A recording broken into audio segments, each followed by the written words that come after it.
స్వామి, ఇది నీ దర్శనం, ఇది నిదర్శనం.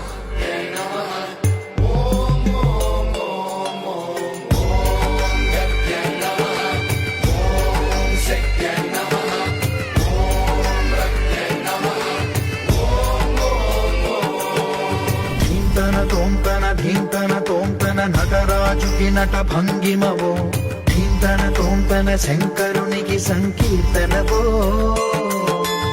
ఈశ్వరుడే అనునిత్యం తనలో తలచుకునే ఓంకారమువో, శివ హృదయం కరిగించే ఆ పంచాక్షరివో.